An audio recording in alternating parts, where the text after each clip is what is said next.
RS Agarwal polynomial exercise 2C। Exercise 2C based है division algorithm and remainder theorem पे। It means कि इसमें सारे क्वेश्चन क्या होंगे, डिवीजन एल्गोरिथम के एंड रिमाइंडर थ्योरम से रिलेटेड होंगे। क्वेश्चन फर्स्ट है, by actual division find the quotient and the remainder when x का power 4 + 1 is divided by x - 1।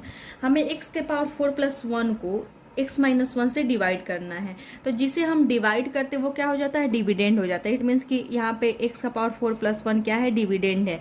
And हम डिवीजन एल्गोरिथम से जानते हैं कि हम डिविडेंड को किससे डिनोट करते हैं, fx या px किसी भी सिंबल से रिप्रेजेंट करते हैं। तो लेट हम इसे fx से डिनोट कर लिए। एंड डिवाइजर को किससे डिनोट करते हैं, gx से डिनोट करते हैं। अगर x हमारा वेरिएबल है, यहाँ पे x वेरिएबल है तो हम gx से डिनोट, अगर y रहता तो हम gy से डिनोट करते। तो हमने डिविडेंड को fx से डिनोट कर दिया एंड डिवाइजर को gx से डिनोट कर दिया। अब हम क्या करते हैं, डिवाइड करते हैं fx को gx से। तो हम डिवाइड करके चेक कर लेते हैं। हमारा डिविडेंड क्या है, x का पावर 4 + 1 है एंड डिवाइजर क्या है, x - 1 है। x - 1 में हम किस नंबर से मल्टीप्लाई करें कि जो हमारा फर्स्ट टर्म है वो x का पावर 4 है। तो यहाँ पर x है, इट मीन्स कि हमें x³ से मल्टीप्लाई करना पड़ेगा, बिकॉज x³ इंटू x क्या हो जाएगा, x का पावर 4 हो जाएगा। एंड x³ - 1 क्या हो जाएगा, -x³ हो जाएगा। इट मीन्स कि हम x³ से मल्टीप्लाई कर रहे हैं, तो x इंटू x³ x का पावर 4 -1 इंटू x³ क्या हो जाएगा, -x³ हो जाएगा। अब हम क्या करते हैं, साइन चेंज करते हैं, प्लस है तो माइनस, माइनस है तो प्लस। तो x³ - x³ क्या हो, x का पावर 4 - x का पावर 4 क्या हो जाएगा, कैंसिल हो जाएगा, बिकॉज क्वांटिटी सेम है, अपोजिट साइन है। x का पावर 4 x का पावर 4 क्वांटिटी सेम है बट साइन अपोजिट है, यहाँ पे प्लस है इधर माइनस है, तो ये दोनों कैंसिल हो जाएंगे, या हम 0 भी लिख सकते हैं, यहाँ पे 0। अब कौन कौन से टर्म रिमेनिंग बच गए, x³ एंड 1, ये दोनों रिमेनिंग बच गए। तो हमें इन्हें लिखना पड़ेगा। तो हम इन्हें कैसे लिखेंगे, तो हम जब भी लिखते हैं तो वेरिएबल के पावर के डिक्रीजिंग ऑर्डर में लिखते हैं। तो सबसे पहले हम x³ को लिख लेंगे एंड देन हम 1 को लिख लेंगे। अब हम x - 1 से किस नंबर से मल्टीप्लाई करें कि x³ आ जाए, तो हमें x² से मल्टीप्लाई करना होगा। x² into x, x³, x² - 1 क्या हो जाएगा, -x² हो जाएगा। फिर साइन चेंज, प्लस है तो माइनस, माइनस है तो प्लस, ये दोनों कैंसिल हो जाएंगे, बच क्या जाएगा, x² + 1। अब फिर हम x से किस नंबर से मल्टीप्लाई करें, तो हमें x से मल्टीप्लाई करना होगा। x इंटू x, x² हो गया एंड x इंटू -1 क्या हो गया, -x हो जाएगा। फिर हम साइन चेंज करेंगे, माइनस है तो प्लस, प्लस है तो माइनस। यहाँ पे फिर ये दोनों कैंसिल हो जाएंगे बिकॉज क्वांटिटी सेम है ना, साइन अपोजिट है।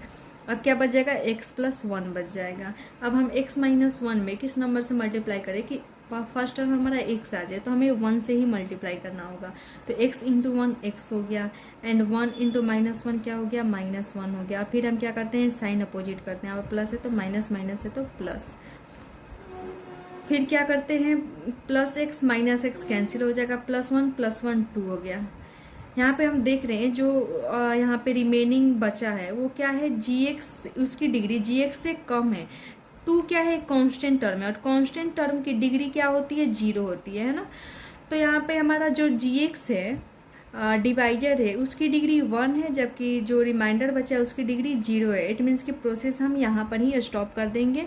एंड यहाँ पे हम देख रहे हैं कि कोसेंट क्या आ गया, x³ + x² + x + 1 आ गया एंड रिमाइंडर क्या आ गया, 2 आ गया। तो हमने वहीं पर लिखा है, कोसेंट को हमने qx से डिनोट कर दिया एंड रिमाइंडर को rx से डिनोट कर दिया है। तो by division algorithm fx = gx into qx + rx होता है। Dividend = divisor into quotient plus remainder होता है। तो डिवाइजर के जगह पे हमने डिवाइजर को लिख दिया एंड कोसेंट के जगह पे जो कोसेंट आया था उससे लिख दिया एंड रिमाइंडर के जगह पे रिमाइंडर को। अब हम मल्टीप्लाई कर लेते हैं gx इंटू qx, तो इट मीन्स कि दोनों को मल्टीप्लाई करना होगा। तो x इंटू x³ x का पावर 4 हो गया। फिर x इंटू x² क्या हो गया, x³ हो गया। x इंटू x क्या हो गया, x² हो गया। x इंटू 1 क्या हो गया, x हो गया। अब हम फिर -1 से मल्टीप्लाई करते हैं, तो -1 इंटू x³ क्या हो गया, -x³ हो गया। -1 इंटू x² क्या हो गया, -x² हो गया। -1 इंटू x, -x हो गया। -1 इंटू 1 क्या हो गया, -1 हो गया एंड +2।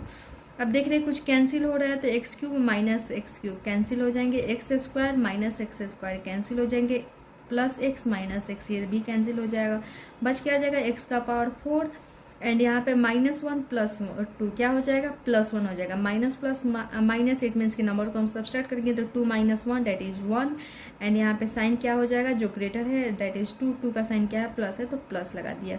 तो हमें जब gx × qx + rx कर रहे हैं तो क्या ऑब्टेंड हो रहा है, x⁴ + 1 जो कि f(x) है। इट मीन्स कि यहाँ पे डिवीजन एल्गोरिथम क्या हो गया, वेरीफाइड हो गया। एंड सेकेंड हमें क्या वेरीफाई करना है कि रिमाइंडर क्या आ रहा है, f1 आ रहा है। तो हमने रिमाइंडर थ्योरम में जाना था कि जब हम f(x) को डिवाइड करते हैं gx से तो रिमाइंडर क्या आता है, इसका मेथड क्या था कि सबसे पहले हम gx को क्या करेंगे, 0 से इक्वेट कर देंगे, जिसके कारण हमें x की वैल्यू फाइंड हो जाएगा या gx में जो वेरिएबल है उसकी वैल्यू फाइंड हो जाएगा।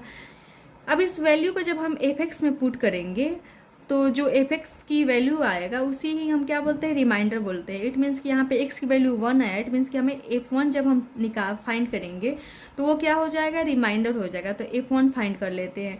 तो f1 मीन्स कि f(x) के जगह पे हम x के जगह पे 1 पुट कर देंगे तो 1 का पावर 4 दैट इज़ 1 एंड +1 2 आ जाएगा। तो यहाँ पे देख रहे हैं कि रिमाइंडर क्या आ गया, 1 आ गया। इट मीन्स कि f1 की वैल्यू 2 आ गया एंड हमारा रिमाइंडर भी 2 है।